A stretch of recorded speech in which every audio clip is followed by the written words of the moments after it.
Good afternoon. I am Sofia Godio from Argentina, and on behalf of the World Forum for Ethics in Business and the World Forum for Art and Culture, I welcome you to this panel. Inspired by Gurudev Sri Sri Ravi Shankar, the World Forum of Art and Culture was instituted with the idea of having a centralized platform to engage with artists world over, to enable artists with their indigenous flavor to promote their art and collaborate with them to teach and ultimately to unite the world through arts and culture. We have had performances with over 2.8 million artists from 156 countries, 12 Guinness World Records, 2 World Culture Festivals, and the vision of a one world family. For this conference, titled Changing Paradigms in a Pandemic World, we look at how you, as young artists, have coped. In Cope It or Cap It, today we discuss. Maxi Pachecoy is a musician, songwriter, and performer born in Resistencia, Chaco, Argentina. Currently, he's residing in Buenos Aires. He has released 5 albums and has toured nationally and internationally for more than 10 years. He is also a lawyer, although he does not practice as such, and has been practicing transcendental meditation for more than 8 years regularly. Welcome, Maxi. Thank you. What would you say are the major drawbacks of sharing your art on online platforms? Yo creo que hace bastante tiempo las plataformas digitales están preparadas para compartir música. Por lo tanto, muchos problemas en lo que es la distribución digital de la música, creo que no se han expandido con esta pandemia. Me parece que ya las plataformas digitales estaban preparadas para distribuir música. Entonces, no me encontré con muchos problemas en ese sentido. Yo estaba terminando de grabar un disco cuando empezó la pandemia. Mi 5º álbum lo estaba terminando de grabar cuando en Argentina se empezaron a cerrar las puertas y se empezó a cerrar todo. Entonces, lo tuve que sacar al público. El mayor problema con el que me encontré fue con la música en vivo, poder tocar en vivo. Eso para los músicos es muy necesario y no se pudo hacer durante mucho tiempo. Y ahí no hay plataformas digitales que puedan suplantar el tocar en vivo, porque se hicieron algunos intentos de streaming, de hacer conciertos online, pero en ese sentido creo que las plataformas ahí no estaban preparadas para poder hacer una buena difusión de los conciertos en vivo. Desde la técnica, desde el audio, desde la preparación de los lugares físicos y sobre todo desde la transmisión de persona a persona de un concierto en vivo. Eso es muy difícil de generar de manera digital, de manera online, porque lo que sucede en un concierto en vivo es algo que trasciende a una pantalla. Y eso fue lo más difícil de poder compartir con la gente en todo este periodo de tiempo. La música grabada, la música de estudio, todo ese proceso ya hace bastante tiempo que se podía venir haciendo a través de plataformas como Spotify, por ejemplo, entre muchas otras. Pero la música en vivo fue lo más difícil de compartir, porque los estudios no estaban preparados para poder transmitir de manera online, porque los conciertos no eran lo mismo, porque creo que, como decía antes, es muy difícil de poder transmitir de manera online lo que se puede transmitir en un concierto en vivo. Y creo que ahí es donde radicó la mayor dificultad de esta pandemia en lo que respecta a la manera de distribuir de manera digital, en este caso, la música. Thank you, Maxi. Yeah, I totally understand. The concerts have been a real challenge for you all. Mm-hmm. Now we have Cindy F. Daniel. Welcome, Cindy. Cindy is a thespian who recently began producing community theater and digital content. She is also an attorney in the culture field and a radio personality who uses her industry insights to contribute to creative sector developments. Hi, Cindy. It's a pleasure to have you here. I'm so happy to be here with everybody. So I have a question for you, Cindy. Have you ever had to face like backlash or rejection on social media? And how did you deal with it? Yes, I think every artist has experienced that because the experience of art is very subjective. So you will always have people who will critique something, find fault with it. And it can be very damaging as an artist because it's the same as somebody saying, my baby is ugly after you have made yourself vulnerable to share your art with the world. For me, I keep a journal when I'm creating. For every single project that I start, I keep a journal and I find writing therapeutic. The process of creating itself is very fulfilling. And then by keeping this journal, I usually have somewhere where I can map my journey. So I know that it has helped me when I've faced criticism after releasing content or art, when I go back to that, because I can go back to this place where it was just me and my thoughts in the creative process. And very often I remind myself that the actual process of creation in and of itself is enough. And even though you would love for everybody out there to feel the same way about your art, you just have to be realistic and know that it's not going to happen. There will always be, and I think it's human nature to focus on maybe that minority that finds fault with your art, as opposed to a lot of people, the people who really appreciate it. So you really have to recalibrate and remember the reason that you did your art in the first place. That has always helped me.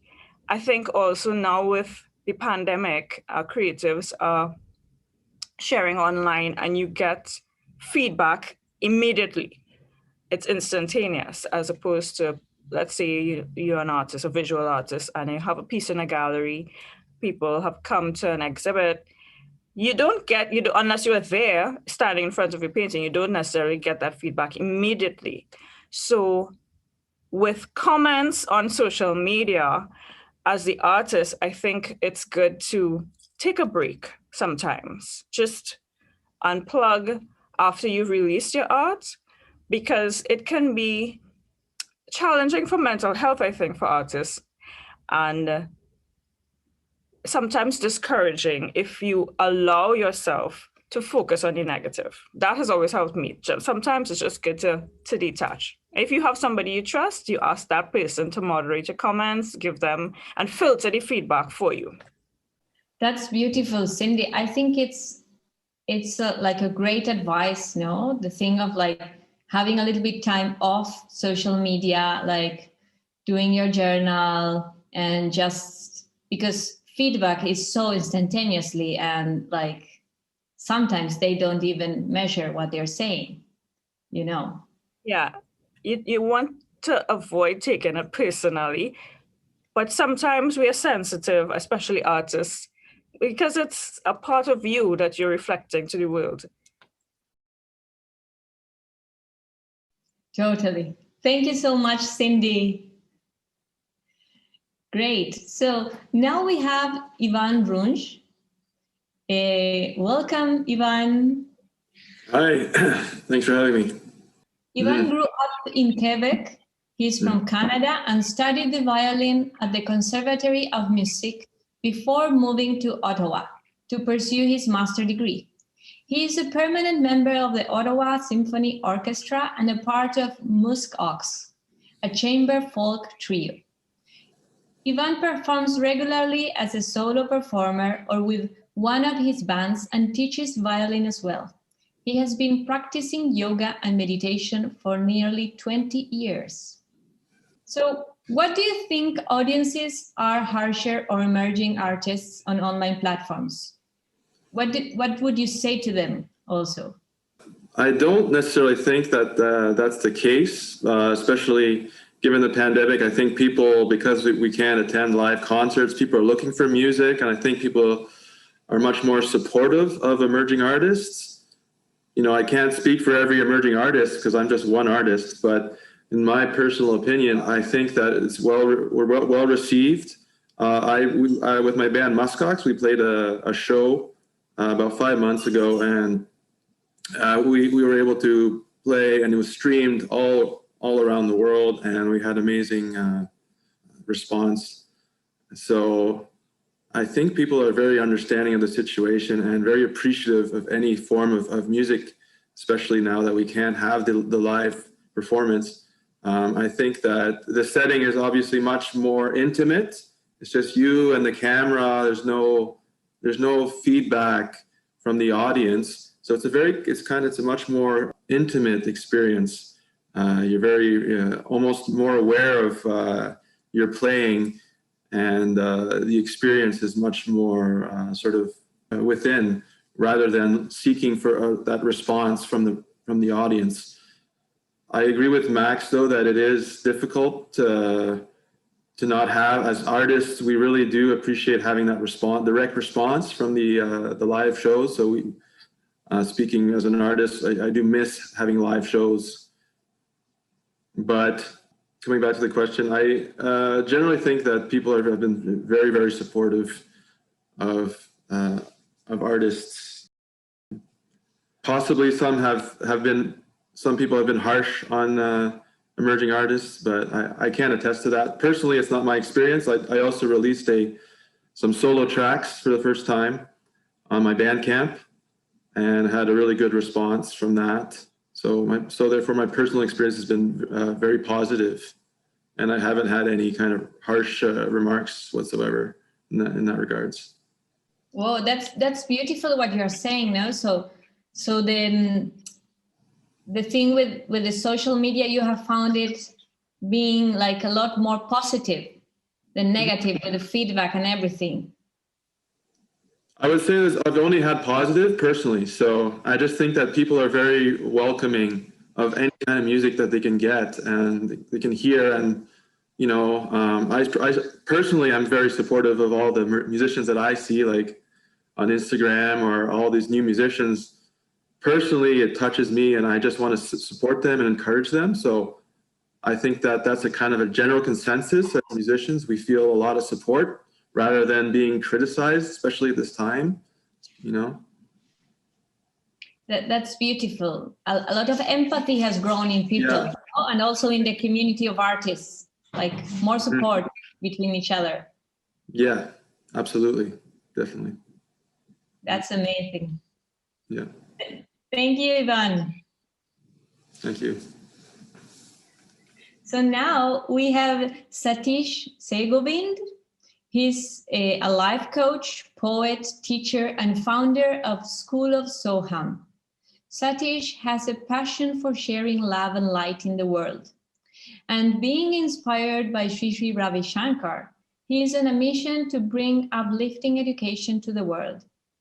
Whatever he does and offers is a statement of his undying passion and service towards humanity.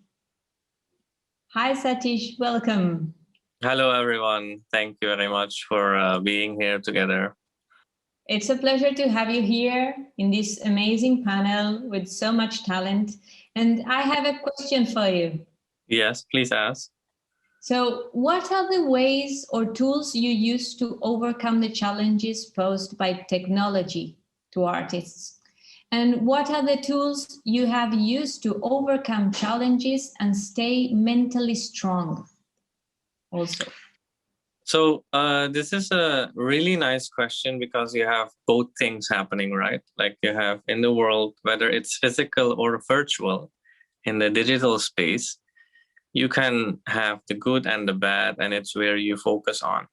And luckily for me, I have to be honest, you know, I cannot just say something because it's nice to say. I have to be honest.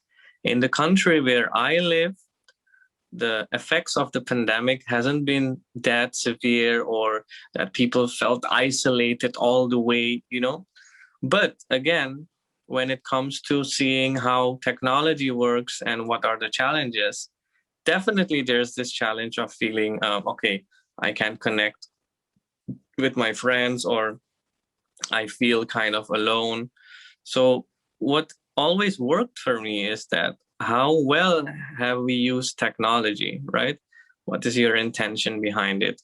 And not being very nonchalant about it or with the technology you have. So a simple example is just when the pandemic came and the lockdown in our country, I was busy making a website of School of Soham and then doing music gatherings together called satsangs, where everyone sings. And then there were these times where someone said, I really needed that. I really needed to feel warm, and I really needed to connect in that way. It was purely virtual through Zoom, and yet it happened. But how can this happen? So if the question is, what are your ways, or what is your way? I would say, how well can we connect? How well have I connected? So when I speak to someone in live, like physically, you have to connect in such a way that if you move the conversation in the digital space, you're still feeling that sense of warmth, that the way the person is, the genuine feeling, right? The way the person is. So that maintains the connection. But if you haven't got that genuine connection in the real life with people, then it might become difficult in the digital space, in the virtual reality, so to speak. This is virtual. And yet, if you use it as if it's real, because anyways, we're connecting, right? We are having an exchange of thoughts, an exchange of minds. I am talking, you're listening, everyone is listening, or I am listening. So anyways, the exchange is happening. Of course, being in a physical space with people physically present is totally different, has a different flavor.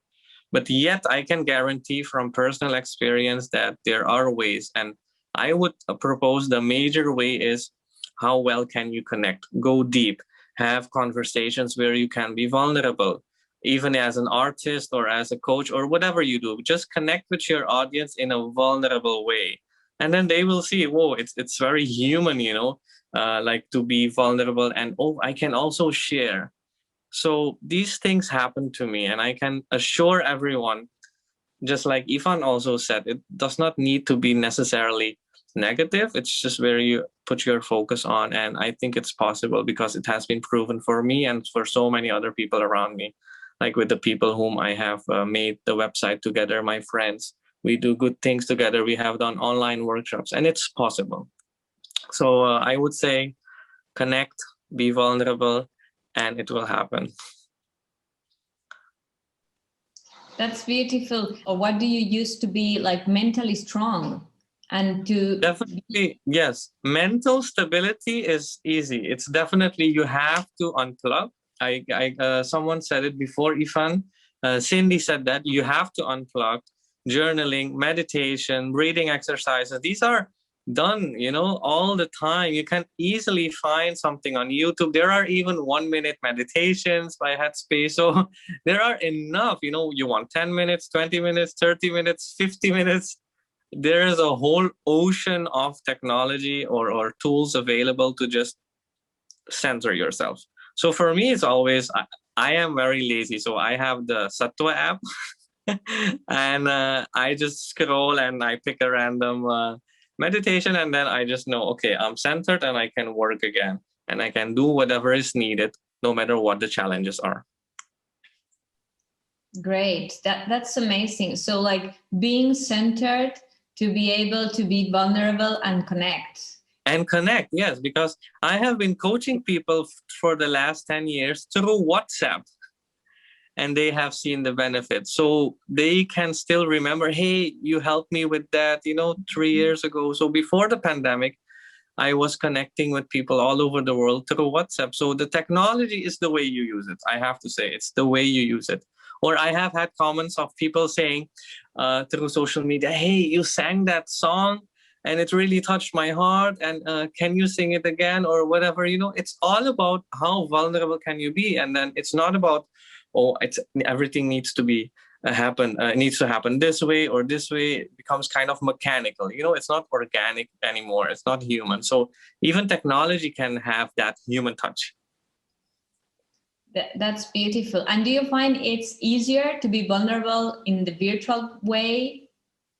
For me, it's both ways, because once you open up certain conversations, you can be vulnerable. It's like literally opening a door. Once you have opened the door, it can happen. So it can be easy both ways, because I have known people in the physical space, they won't speak, but they will speak once they have they are alone and they have the WhatsApp or messaging platforms, and then they say whatever they want to say. But I would just go for a merging of both worlds, the physical as well as the virtual reality, and not be someone else in the physical and someone else in the virtual. We have to be genuine, we have to be vulnerable, and we have to connect in deeper ways. More than ever, because then people don't need to feel isolated or lonely or mentally unstable or whatever the challenges may be. Thank you, Satish. That was really beautiful. Welcome. Thank you. Thank you. So now we have Sheikh Abdul Rahman Al-Thani. Welcome. How are you? I'm very well, thank you. Thank you for having me.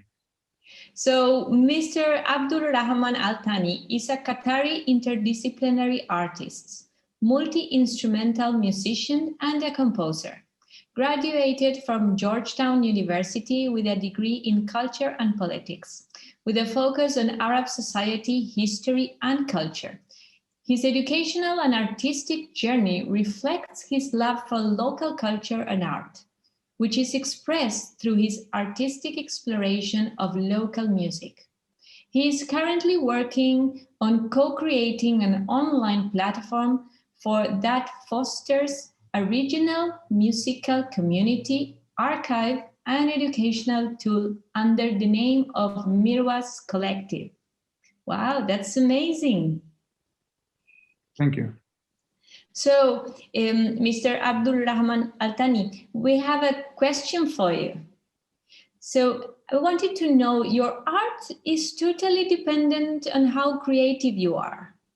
And so, how do you manage to keep the river of creativity flowing? That's a very interesting question, and allow me to be mechanical at first. This might sound a bit reductionist and maybe, too deconstructionist, but a lot of people associate creativity with trauma sometimes. And I remember that was when I was reading the transcript of Orhan Pamuk's Nobel Prize acceptance ceremony. He was dealing with this issue himself, where do I need to be traumatized in order to be a good writer, in order to be a good artist? And he was saying that for me, I didn't feel that. I had a good life, I had a good childhood, I didn't have a lot of issues growing up. Does that mean my art has less value? Now, I do see some merit in trauma being a motivation for creativity. But I do go with the more Nietzschean philosophy of, and that's where he mentions in one of his books on the birth of tragedy, we imitate nature by being artists. So humanity sometimes loses touch with the fact that we're not original. A musician like myself, in the end, will sample the sounds from nature. I'm not creating something from scratch. I'm simply assembling with whatever nature has given me, and that's sounds and frequencies, for instance. That's for my medium as a musician. If we establish that, then what's left for me as an artist, as a composer in my case, is to control my processing ability, to kind of put forth a work of art. And so to poetically answer your question about how to keep the river of creativity flowing, I would believe it has to do with mental state, because while I do believe that as an artist, I simply just sample nature, I do believe that it has to do with my ability at the time, my processing ability to put forth a composition, for instance. I can tell you that I've had instances where I have came up with ideas and finished composing an entire work of art in the span of 2 weeks down to production. And that I have works that I've started in 2018 that I'm still unable to finish. And I think that has to do with the mental state. I don't necessarily think that it has to do with your total mental state, because you can still produce sometimes. But sometimes it has to do with an emotional state towards a certain artistic product or the other. That's great. So, like, what I get from you is this concept about like that you are not really like inventing anything. It's just everything. It's there in the nature. You just get inspired by it.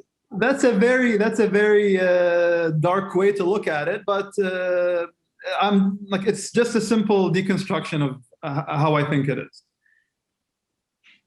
That's amazing. That's amazing. And what would you say, like an advice for emerging artists, where to get their creativity when they feel like a block, or like how could they do? I'll tell you this, forcing something is never a good habit. I have forced something before in terms of I've tried forcing a musical product out of me sometimes, where I would be stuck in a verse or in a segment here or there. I would end up always scratching what I've done or resenting the work I've presented. It's good to leave things to come naturally, because what we seem to romanticize a lot as artists is sometimes our unstable emotional conditions. And that's not true. Artists can be emotionally healthy too. And they need to in order to produce good art. But again, I do understand that sometimes the drive for becoming an artist can arise from struggle. That's beautiful. No, to bring down all these concepts about like being an artist, you have to be like suffering, or to get to your creativity. No, like mental stability brings a lot of creativity also. Definitely. That's beautiful. Thank you so much. Thank you. So now we have Kocho.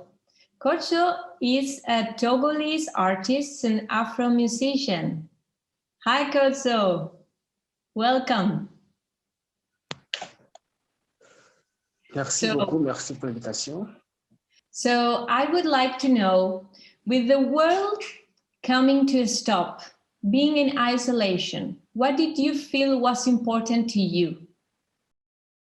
Aujourd'hui, nous nous sommes rendus à l'évidence que, en tant qu'humains, nous avons des faiblesses aléatoires, des choses qui nous empêchent, des choses qui nous disent que nous avons des limites en fait.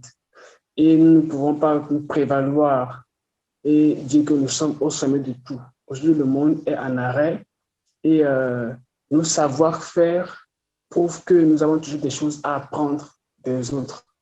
Aujourd'hui, des artistes qui, par exemple, n'avaient pas la possibilité d'aller sur Internet pour faire la promotion de leur œuvre, commencent par s'intéresser à Internet, ce qui n'était pas le cas avant. Aujourd'hui également, ceux qui avaient des notoriétés sur Internet voient que le monde est talonné, ils voient que ils n'arrivent pas, il y a d'autres générations aussi qui viennent. Bon, personnellement, ce que je retiens de tout ça, c'est que nous avons compris que, en tant qu'humains, nous avons des limites, nous avons beaucoup de choses également à apprendre et il faudrait qu'on puisse s'unir, il faudrait qu'on puisse arriver à aller ensemble, trouver ensemble des solutions. Et l'individualisme aussi est un peu tombé. Il y a ceux qui aiment toujours être individuels, faire les choses à leur manière, aller à one way, puisque quand on est sur Internet, on n'est plus seul. On n'est plus seul vraiment. Donc, c'est ce que j'ai pu noter. c'est ce que je peux dire, que nous ne sommes pas vraiment seuls. On pensait qu'avec Internet, chacun se cache derrière son téléphone et puis envoie des messages. Et puis, il y a de l'interaction. Mais on se voit toujours que ceux qui pensent qu'ils peuvent faire les choses seuls ne peuvent pas le faire seuls parce que justement, la maladie est là et personne n'arrive vraiment. La maladie nous a imposé à vivre ensemble, puisque ceux qui ont la maladie risquent de contaminer leurs prochains. Donc, du coup, il faut se protéger pour protéger également les autres. Donc, nous sommes dans une ambiance où nous sommes interliés, nous sommes plus liés qu'avant. Voilà, c'est ce que je peux dire rapidement. Thank you, Kotso. So now we have Samuel Lizarralde. Samuel is a member of Mowgli and the Latin Grammy nominee, film composer, electronic live act, and producer. Samuel is known for his eclectic style and genre versatility. Hi, Samuel, how are you? So, how do you balance materialism and spirituality? And do you feel that joy means fame, money, success? Or do you feel like you're somehow like incomplete in somewhere of these aspects? Creo que son preguntas muy amplias y preguntas que vienen, yo creo que desde tiempos bíblicos más allá del arte, y es ¿qué gana una persona que tiene el mundo entero pero pierde su propia alma? Creo que esa pregunta literalmente viene desde los tiempos más ancestrales y se encuentra desde el Corán hasta la Biblia. Y es una pregunta que hemos tratado de entender como seres humanos y que como artistas se encuentra en el núcleo de lo que ser artista significa. Así que creo que la manera más sencilla de responderla es tal vez contarla en mi experiencia, porque creo que es una pregunta totalmente subjetiva. Y creo que tal vez a través de la experiencia de todos podemos tratar de sacar algo y aplicarlo a nuestra vida. Pero definitivamente no creo que tenga ni yo ni nadie la respuesta a esta pregunta. En lo personal es una pregunta que me tocó mucho y lo sentí y lo he sentido hasta lo más profundo de mi alma. Así que les voy a contar como la experiencia y como la he vivido. Estaba de gira con Mowgli hace aproximadamente un año y estábamos teniendo el mejor momento de nuestra carrera. Estábamos de gira en Estados Unidos apoyados por el gobierno, veníamos de una gira nacional, los números que hoy en día son tan importantes para el arte de alguna manera, estaban en su mejor momento. Y en esta gira me enteré de la nominación al Grammy Latino, que creo que como artistas estas nominaciones y estos premios y reconocimientos son como casi que un sueño para todos. Así que estaba en el mejor momento de mi carrera cuando tuve esta noticia y en lugar de generarme felicidad y emoción, y creo que no podía estar más triste y no podía estar en un peor momento, digamos que mental. Entonces, definitivamente, el reconocimiento, la fama, la materialidad está totalmente opuesto, por lo menos desconectado de la tranquilidad y de la paz mental y de la espiritualidad y de la felicidad como tal. Y el problema radica en que muchos artistas creo que tenemos una conexión con nuestro arte y nuestra carrera que de alguna manera se opone a lo que es per se la felicidad de alguna forma. Muchos artistas venimos de un trasfondo tal vez familiar, tal vez de nuestra niñez, tal vez de nuestra adolescencia muy difícil. Muchos artistas se refugian en el arte y se vuelven artistas en el momento en el que tal vez no tienen mucho más a su alrededor y pues no son todos, pero es la historia de muchos. Y la devoción del arte viene probablemente de esa conexión de no tengo nada a mi alrededor, pero tengo un refugio en el arte y el arte es aquello que siempre va a estar ahí, no me va a decepcionar y no me va a tratar mal como probablemente el resto del mundo lo hizo.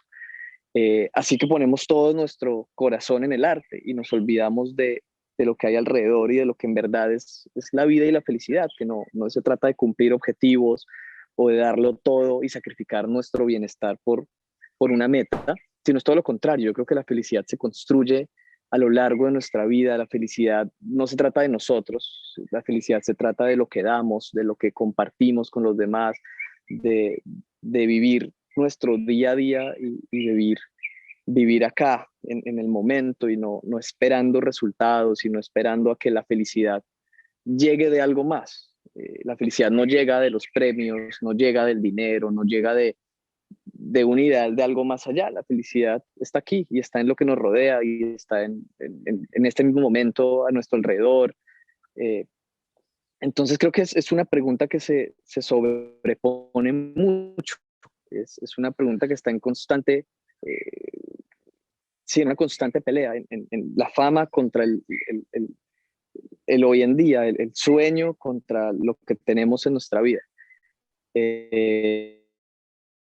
Entonces, de esto en el que estaba muy mal, digamos que mentalmente, espiritualmente, pero estaba muy bien en términos de carrera, pude preguntarme eso y hacer una pausa. Y esto fue justo antes de la pandemia, entonces fue un muy buen momento para parar y pensar las cosas y decidir si realmente creía que la felicidad estaba en esos sueños que uno tiene como artista o si la felicidad radica en algo más. Por lo menos para mí, creo que la felicidad radica en algo totalmente opuesto a la fama, el dinero, el reconocimiento. La felicidad radica en lo que le damos en el día a día a los demás, en la paz que tenemos con nosotros mismos y en una armonía que está en el presente, no está en el futuro. That's beautiful, Sam, no? About like happiness being in the present and not like outside, just connecting inside. That's very beautiful, and I think it's an amazing advice for young artists which are like going through all the struggle and just like, I want this Grammy nominee, and it's beautiful.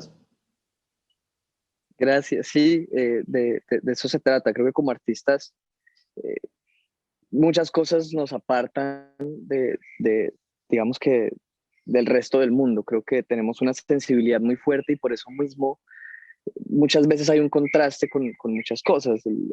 Digamos que lo que nos hace ser artistas es lo que nos separa también de las personas en ese ámbito, en que somos más sensibles, en que nos duelen más las cosas, en que nos asombramos más por las cosas. Eso muchas veces genera rechazo y nos aparta de los demás. Entonces ponemos el arte por encima de eso, ¿no? Si soy diferente, entonces me voy a enfocar en ser diferente y alejo a los demás y me enfoco en mi carrera. Y creo que la felicidad es lo contrario, es acercarnos a los demás entendiendo que somos diferentes. That's beautiful, Sam. Thank you so much for your sharing. No, thank you for having me here. And your personal story and everything. Thank you. So now we have Marcus Bradeboy. Marcus is an international recording artist based in Trinidad and Tobago.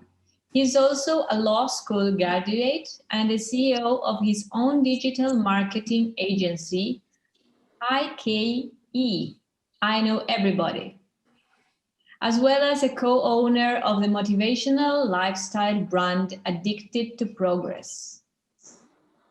Welcome, Marcus. Hi, Sophia. Thank you for having me. I'm enjoying this panel a lot, very insightful. Yeah, it was beautiful. So, well, that's amazing about your agency and your brand. So I have a question for you. Sure. Like there is always someone younger, more talented, and new in town. And as an artist, do you feel insecure about this? Wow, that's a very interesting question. I'm going to answer honestly, as honest as I can. I think it's especially relevant to the style of music I do. I do hip hop, dancehall, EDM, and also recently reggaeton and Afrobeats. And I think there's a lot of pressure to keep up with the trends. I'm branded as a rapper, especially globally. And I think in rap and hip hop, being young and cool and having the latest fashion styles and, being into the latest styles of music and just overall, just being very youthful has been difficult for me because I'm 35 going on 36. And while I'm youthful at heart, I am very much evolving as an adult man. So that has been really tough for me, especially over the past 3 years. And I would say initially in my career, like on the come up, it didn't bother me that much because, well, one, I was younger, and two, I had such tunnel vision. I never really cared about those things. But as I started to get success, I found myself, especially with social media, comparing myself to other artists, especially younger artists, and wondering if, is my time almost up? Am I too old to be doing this? And then I think 2020 was really an interesting year for me because I got a lot of time to reflect, just as everyone else. And I started to think about what are my assets as an artist? What is my superpower? And I'm very much into motivational quotes. And there's a quote that says that you are you and you are yourself, and that is your superpower. And I started to stop thinking about my age, and I stopped thinking about, falling off or, not being youthful enough, or is my time almost up? And I started to think about what makes me a superhero artist, and I started to think about the fact that I have a lot of experience. I have a background in law. I have a lot of experience in the music industry in terms of contracts. I'm able to negotiate my own contracts. I'm an amazing network. I do collaborations with persons from all over the world. So I started to think less about competing with younger artists. And I've always been someone as well who tried to encourage younger artists. So for me, I will admit that it definitely affected me. It still does. I'm human. It's a everyday battle with me, but I try to focus more on not competing with other people, but encouraging other people and just focusing on my own personal journey. And they say music is a mission, not a competition. So I think that has been my main focus right now, to focus on the mission of music and the purpose as an artist rather than competing with others. Wow, that's beautiful. I love this thing about thinking, what is your superpower? Yeah, that's been very important for me. Yes, I find it very inspiring for young people, even if they're not artists. Okay, what is your superpower? What is what brings your personal touch? Yes, I agree. And I think we all have a superpower. Each of us was blessed with some superpower.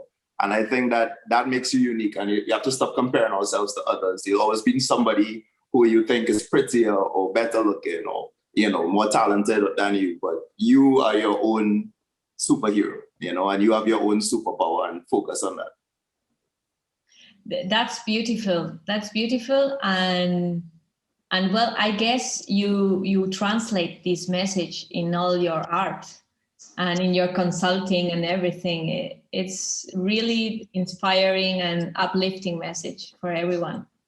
Thank you very much. I try my best, and I will continue to try my best. Thank you, Marcus.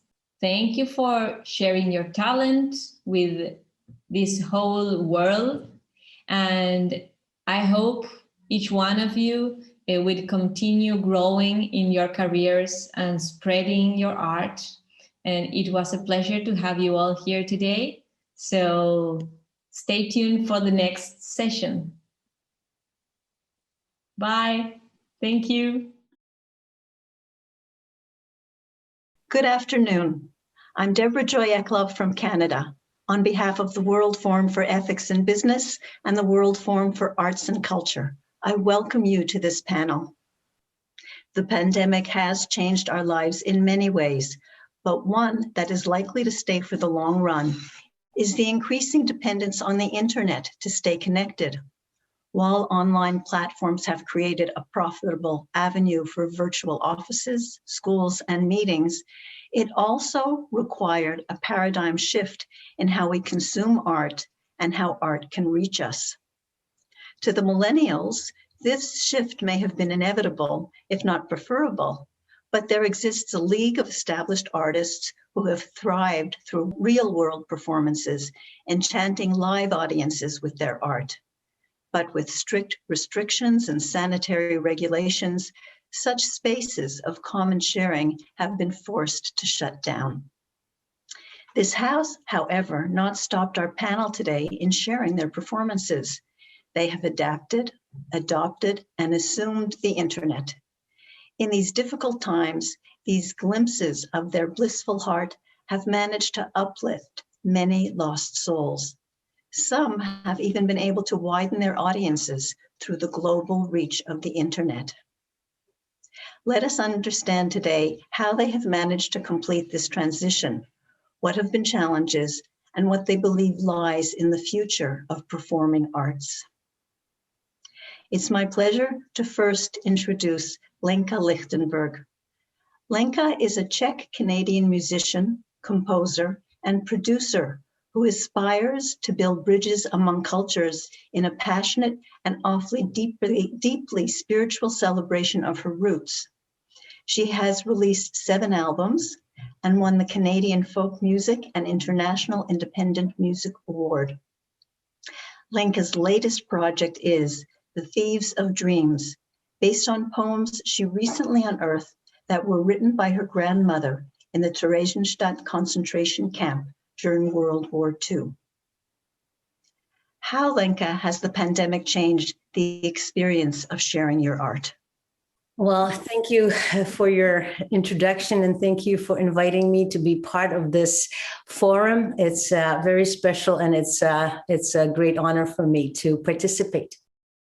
I will first say that it's not been easy. I don't know any artists, especially not in my particular age group and category, where you could say that this was easy. It still is a struggle, in fact. And I am now at a point where I feel like I am not back to normal, but definitely getting better at managing the new paradigm and the new normal, what we have in our world. But the first few months, maybe I would say even a better part of the year, 2020, have been very, very difficult with lots of wonderful things that I had lined up, premiering new works and so on, tour, festivals, all that scrapped. And it was a first year in my life where I actually where I haven't performed to live audience. So that was very, very difficult. And I didn't know how to come to terms with it. And I have been luckily invited to participate in various concert series and so on. And that showed me the way that, yes, you can still connect with people, even though it is so very, very different. In my particular case, I am a composer, but also a performer who very much thrives in sort of like a two-way street with the audience, where you feed off the energy that comes at you from people reacting. And if it's nothing, just the energy coming back at you makes me happy and energized to do what I do. And when you're singing in a vacuum, like in a studio or to just your walls, it's very much a one-way street. And so for me, the challenge was how to come up with the right motivation, the right energy to still feel I am actually doing justice to my art when I'm singing to a screen. And that has gotten better, but I haven't quite overcome that issue, I have to say. So I'm very curious to hear what other people have to say about that. It still feels like this one-way street. But regardless, inspired by many others who have been perhaps more successful overcoming this, I have restarted projects that I dropped last year. And another reason is purpose. For me, it's the energy is one challenge to overcome, but the other one probably that helps with that is to find purpose. And that was another thing that I felt I kind of lost. Why create anything if I can't really impart it to people the way that I would like to, that I find useful and could uplift them? Because you have no idea if maybe there is a global audience, maybe there's somebody in Australia that will listen to what I just did, but I will never know. And so it's just like, it feels like very limited. So that was another challenge for me to get past that in my head and in my emotions, and just to say, okay, even if I don't know if anybody ever listens to this, if anybody ever will, there is a reason for this, and there is a purpose for my art, and so that has kind of propelled me. So my suggestion to others would be to look more, look inside and find that right energy, and to find that right purpose for what you're doing. Thank you, Lenka. Purpose is obviously crucial, and I understand what you mean about the energy, to be in touch with that. Thank you. Our next guest is Didi Nini Thoak. Didi Nini Thoak is a renowned Indonesian cross-gender dancer and choreographer from Central Java. He is of mixed blood, Indonesians, Chinese, and Javanese.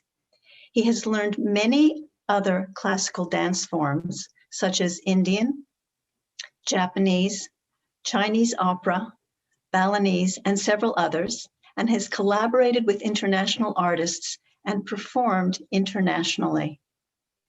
May I ask you, do you feel there has been a shift in your audiences? Are you able to connect to a wider geographic of audiences across age groups and geographies? Thank you to invited me in this panel. I would like to share my experience during this pandemic. Actually, in the beginning, it's very hard, and then I stopped everything. All of my staff already sent home, and then I have to work alone. But as an artist, we cannot stop to be creative. Then, according to the audience, some of the audience, of course, they are so disappointed because usually they can watch my performance live on stage. But now they just watch through via internet, just with the small screen. Then I can say no interact between artist and the audience, because in the performance we need the energy, just like circle energy from the audience to the artist, and also from artist to the audience. This is the problem. Since Indonesia is very big country with many islands, 18,000 islands, then some of the audience still, they are happy because now they can watch my performance through YouTube or Instagram or through many social media. That's one some of the good response, but still difficult for me because we need sometimes, we miss the audience, we miss the applause from the audience.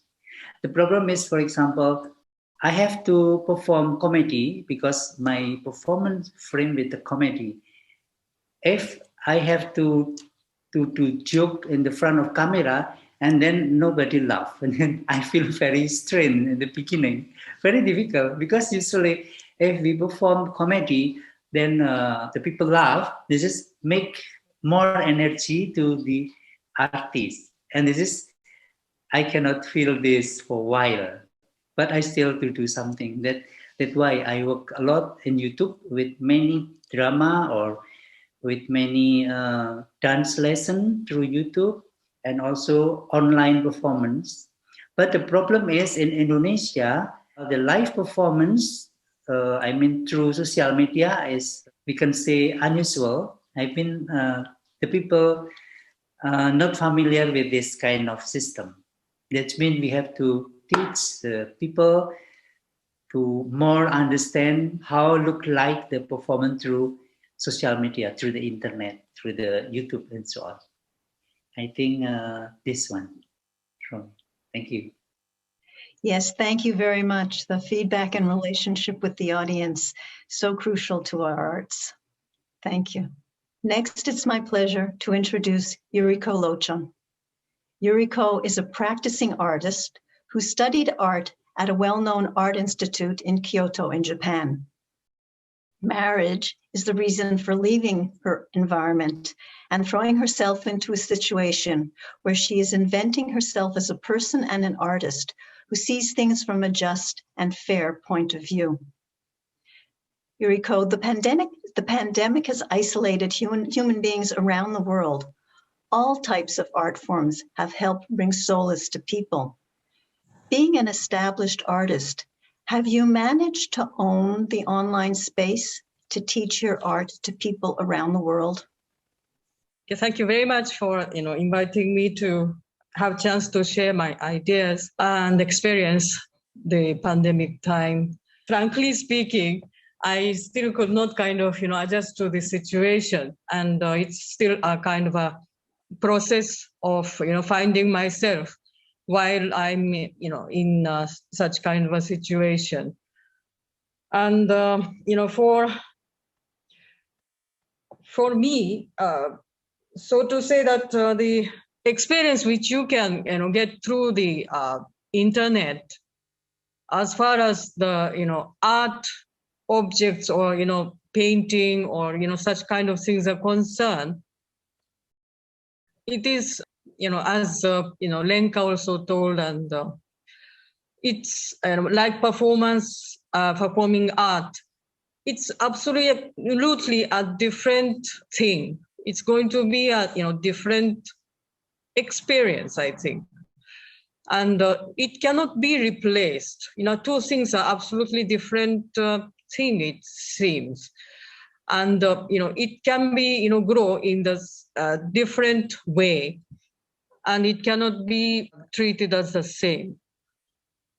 That is kind of a overall ideas which I have towards the question which Deborah had. And as soon as they have they means the children of this generation who was born in such kind of media which is available in front of them, as soon as they graduate from their physical experience, which is the touch of their mother, they got into such smartphone video has their become first their visual experience. And I think which is kind of virtual, and it's actually passive, not kind of an active mode of experience. And yet the physical experience involves active participation by eye, hands, ears, and dealing with material, and movements by sound are very important. And while realizing their inborn creativity. So because this physical experience is the only experience, I think, which is directly related to our five senses. That's what I feel. And virtual experience is somewhat being kind of programmed by somebody. The color which you can see on the panel means the computer surface or tablet surfaces are all being programmed. It's not the color which you kind of try to get or created, going towards that kind of thing, which is managing the one which has been kind of provided, kind of feeling. It's a kind of different experience which you do, actually while you are painting. Virtual experience has a certain refinement, but which is not through your creativity based on your original feelings or experiences. And in this virtual world, certain refinement has already been programmed, which I have told you. So this is kind of an idea which, through your question, Deborah, I have kind of, got. So thank you so much. Thank you so much, Yuriko. You're included so much there that needs to be talked about, especially the senses and how that translates to technology. Thank you. Our next guest and speaker is David Ledov. Professor Ledov has composed many works, mostly for voice, solo instruments, and chamber ensembles. David is also an influential scholar of general and musical semiotics, including computer-based research on music and expressive gesture. Throughout his career, he taught in Mexico, Brazil, and Germany, and was a member of faculty at York University in Toronto, Canada. David, do you think this move towards online platforms will be beneficial in the long run for traditional art forms? I'm not sure. When you say traditional art forms, you used those words for me before. I wasn't quite sure what you meant, but I see this wonderful panel and all the different traditions that people here represent. I think we can see that the answer has to be mixed. It's different for different arts and it's different for different traditions. I think a positive thing that's coming with our investment in the internet is that for some very limited practices, like, for example, European string quartets, it's sort of good for the diaspora that we can be more in touch as a group. And one of the, I think one of the profound powers of music, perhaps the only one really, is that it pulls people it pulls people into a group. You know, we lose our skin when we're involved with music, and it's as if we share a body in some ways.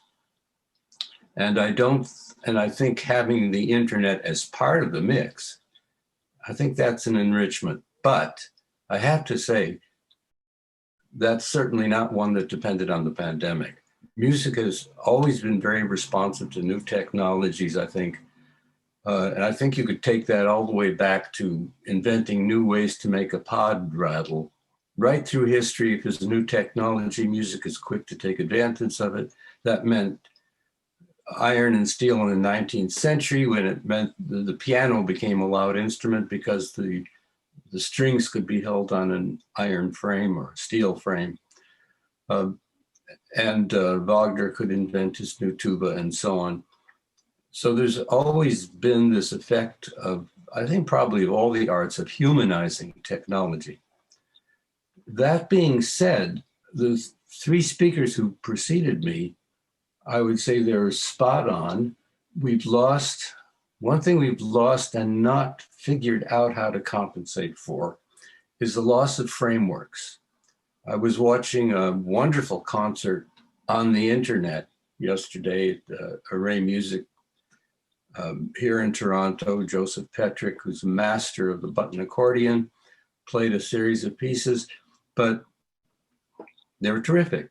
And there was also some mixing visuals that corresponded to layers of electronic and live sound. But little things get emphasized that we weren't ready to go that fast. For example, there's no introductions, there's no program notes, there's no noise from people folding their programs. So it's, good, but it's a very different sensual experience, as Eureka was pointing out. And so there's a lot of little stuff that we can improve on, but I think compared to the big technical changes in music, this is a minor matter. You know, the real big things in European music in the 1200s, writing became important. Being able to notate things, put them on paper, completely changed the way musicians think. And then printing expanded that very much. So I think in a long-term perspective, the pandemic will not stand out as more than giving us a little push to go faster in things that were happening anyway. Broadcasting and recording, huge changes for music, huge changes for style of life, because you can't have a lot of people earning their living as performers once you start having the primary distribution of music is electronic. It turns people's lives upside down on that level. It also turns the quality of sound upside down. Those are real big changes. The pandemic is relatively, for music, is relatively a minor event that we make personal. It's not for individuals, it's not minor. There are a lot of individuals who were severely displaced, but for music as an art. I think it will be a qualifying thing when we look back at this age, not me personally, but people looking back from 100 years forward. Climate change is going to look like a much bigger issue than the pandemic. We've had pandemics before. You know. Wow. I really appreciate your perspective of putting it in perspective, that change has been normal all along. Thank you.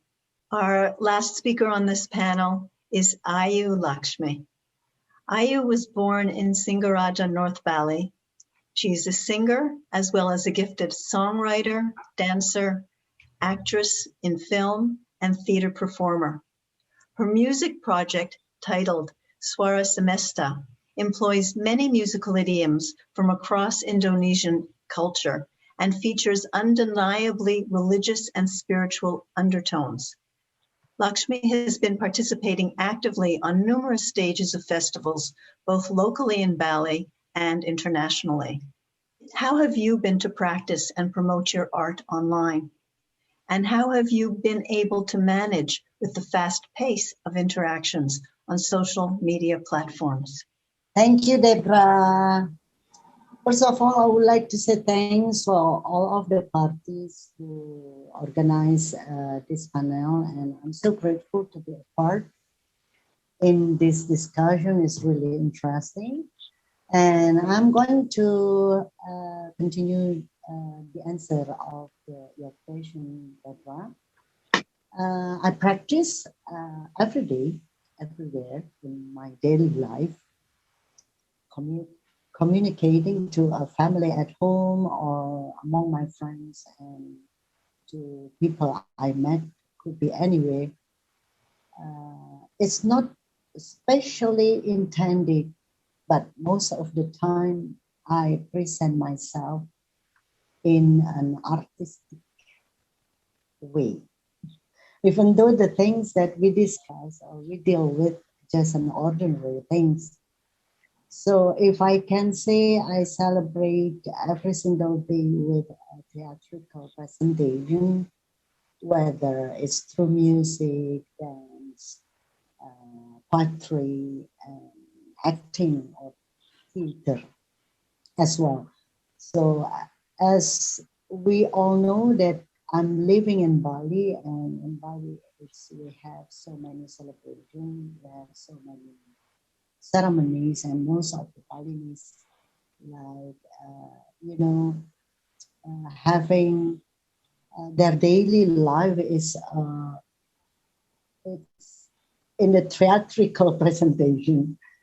So the place, the time, the people I met, and also the situation, I think they are actually the truly guru, the truly teacher, and as well the space that I can practice, that I can learn something new, that I can inspire by situation, by people that I met. And that's also how I celebrate the skill and talents which has been given by God. And for the next question, how I'm promoting the art online.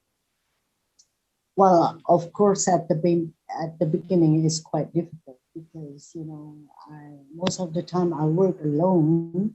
Mostly I create like short videos, content. Mostly I create by myself, starting from creating a storyboard and film shooting from by the modest, a simple camera from my cell phone, and create some music, back sound, and as well final editing. But from the small concept, sometimes growing become a bigger concept, and I share to whenever I got a basic concept and getting bigger concept, and I share to my team. Then we continue to create a kind of live streaming or a live tapping Then, of course, that involving many parties and many artists as well. And then we create more professional, that sometimes we send a proposal to government and we need a support because it's quite difficult to sell a ticket by online or virtual show. At the moment in Indonesia, it's quite difficult, but we try to day by day convince the audience that this is the fact that we have to deal with in the pandemic situation. And after for this kind of program, for live streaming, then involving many artists, I create like a package art performance, so involving many artists as well. Then after that, it's uploaded in the social media. So during the new normal, actually, I do virtual show. It's quite often. Sometimes without any planning, how you call impromptu. And I'm also very often invited by many other artists from Indonesia as well abroad. And most of them that I met, whether accidentally or not, they have a same energy, same frequency, and same interest. So no wonder that sudden collaboration is quite often happen. So in this kind of situation, we can promoting each other because I'm involved in their project, or the other way around. So whenever they have a project, so I'm the one who promote them. And last answer is how I manage the interaction on social media. Well, I love sharing with others.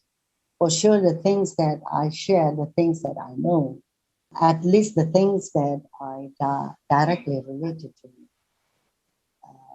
But mostly about art, for sure, but could be something else, something about like your food, fashion, or craft, gardening, or could just, some stupid thing, some entertaining action, or many others. And as we know, the people we greet on social media, they have a different backgrounds and different interests. However, I promote all of my activities mostly in artistic presentation. I think that's all I can share to you. Thank you. Thank you so much, Ayu. There is so much, and I appreciate your mentioning of collaboration and how that also changes online so much. Well, I know everybody has been able to share. We've found some things that are similar in the viewpoints and in the different arts that are represented here now. And what I'd like to ask actually is another question. Do you feel that learning an art form online, as many of the next generations are doing, diminishes the depth and seriousness of the form or impacts it in different ways? I don't know if I can answer the question, but I can tell a little story. I had a Zoom meeting with a teacher about my age, younger than me, but not much. And she was it was a small group of us. And she had been displaced from her teaching, which is not art teaching, it was sociology or something. I don't remember exactly the field. And she said, for me, teaching is a contact sport. I want to be able to smell my students. And I think the problem that you're raising is connected to that because of this business that we're sensualists. We all depend on sensations in the arts. And I don't know that that the issue about that teaching is really an issue about the arts, or it's an issue about teaching in general. So, that's two ways of looking at it. I think that a lot of good teaching, though, must be happening now with the internet. Thank you. Yes, I think that's a very relevant perspective. Thank you, David. Yes, Didik? Yes. In my experience during pandemic, if I teach the technique of traditional dance, actually, if we learn only the technique is easy through internet, but to teach how to give soul in the movement is not easy, because this is process. And then teacher in the traditional way how to teach in Indonesia, teacher should touch the body of the student. Then they know very well the technique, how far, for example, the position of or mudras should be like this, should be like this. If we watch on internet, we just imitate, but we cannot feel the feeling or the soul of the movement. We cannot teach from them. But I have experience to teach stage makeup. I think stage makeup is more easier, because the stage makeup, like drawing, and then, for example, I have to teach the character of monkey, then I have to teach step by step for the base, and then how to draw the eyes, and so on and so on. This is more easy when I teach makeup. Only for dancing, no. But there is something good also.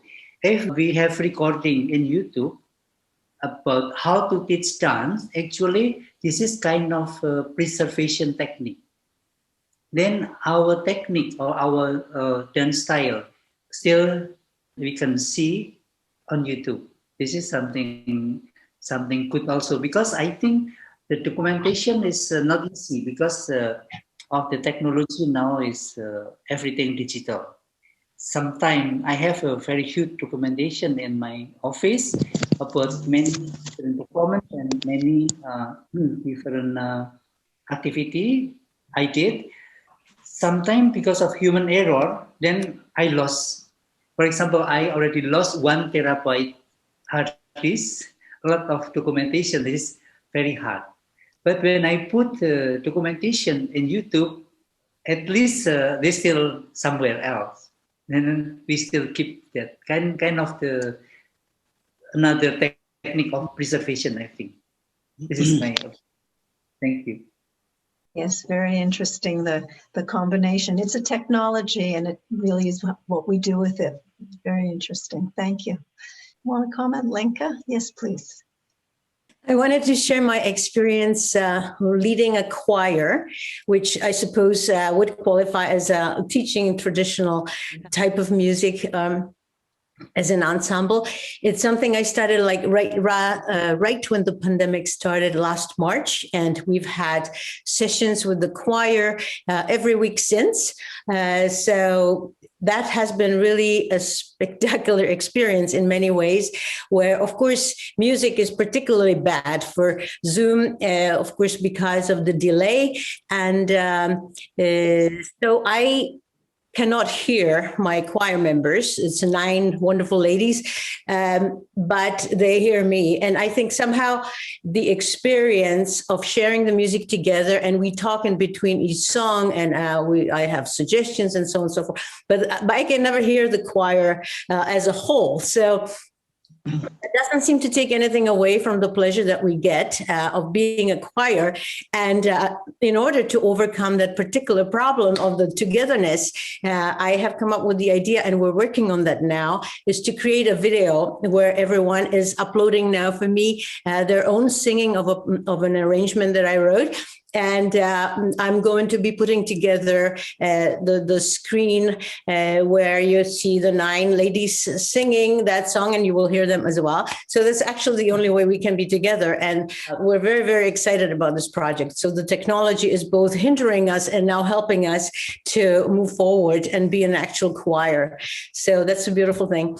But actually, on a little different note, I didn't say anything positive, I think, and I wanted to fix that in my previous talk about this, and that is the value of collaborations. And that is something I wanted to mention, which is that of all the negatives that I mentioned, of the energy and all those other things, there is one thing, which is that now we are enabled to collaborate with people around the world in a way that never would have occurred to us before, with from everywhere. And that has been really invaluable and very inspiring to be able to record someone from London or New York or wherever in Europe or even Montreal here in Canada, and have these people participate on my music making. So that really has been a beautiful thing. So I just wanted to add that so that there is something positive, because I think I've gone a little too far with the all negative. Thank you. Thank you, Lenka. And I think as audiences and as artists, to have that access worldwide is just spectacular. The one world family that is developing because we have the internet, and applying it to the arts is, as David said, it's speeded up. It may have happened anyways, but it's speeded up in these conditions. Yes, Yuriko, please. Okay, I will tell you very short, I don't know whether I can communicate what I think right now or not. I think that, as far as this visual art or, plastic art is concerned, or, creating something by hand, dealing with the material is concerned, it's, it is, physical experience, and it's not virtual. And art is not teaching, actually teaching technique is not actually art education, so to say. It's to teach art is very difficult, and each of the person has to internalize their experience by themselves. It's a very personal journey and personal work, actually. So in internet, actually, it's you can teach the technique, you can guide by saying or by concept or whatever, but all the works which they have to do is their own work. Actually, they can't kind of share the individual work. This small little thing. And as far as the quality or what art is concerned, it will not, online doesn't diminishes. To share the physical art object or whatever, the quality will not be transferred to anyone. It's not communicating. It's because it's just an image. But depth, as far as depth and seriousness is concerned, it will not diminish. That's what I feel. Thank you. Thank you. Thank you so much, Yuriko. I know we're running short on time at this point, but do you want something? Do you have a short? Yeah, very short. For the depth and the seriousness, I don't think so. I mean, whatever the condition would not affect it, because the depth and seriousness come from within. So in my experience during the pandemic last year, since last March, if I can say honest, I think many artists as well have a same situation like me. This is a right time to create many projects, because, artists must be like, suffering that they can get an inspiration. So if we can think positive, this is a right time to create, to collaborate, and to be united all over the world. Thank you. Thank you. That's such a wonderful way to end our panel and our time together. I know I've learned a lot. I'm sure our audience will learn a lot, and kindle that interest in being online with the arts, both as performers and audience, I think is what I'm hearing also in what each of us are saying. And I wish everybody great success online with your arts in all your projects. May your audiences grow, and may our one world family enjoy your art, and may artists bloom. Thank you, everybody. Warm greetings from the island of Bali, with the Balinese greetings. Om Swastiastu. May we all be healthy and centered. I am Panjitisna. I'm an art of living teacher and also an amateur dancer. With me here, I have my colleague, Adi Saputra, or popularly known as Adi Siput, with 3 Balinese teenagers. We have Lohde, and we have Deva, and Intan. The performing arts in Bali is a way of training from very young age to maintain our health, physically, mentally, and spirit. So body, mind, and spirit is a part of an offering actually in our traditions.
The dance that you have just seen is a choreography by a master dancer and scholar, Professor Iwayan Dibia, choreographed in the 1980s, I believe.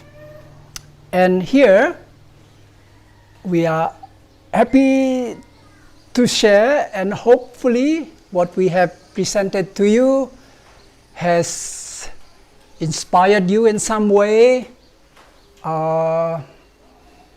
and sharing how in Bali dance is a very much an integral part of our life and our religion, our traditions, and children do train all over the island, and there are many such dance or art community. So now we close our presentation with a peaceful Shanti Greetings from Bali. Om Shanti, Shanti, Shanti, Om.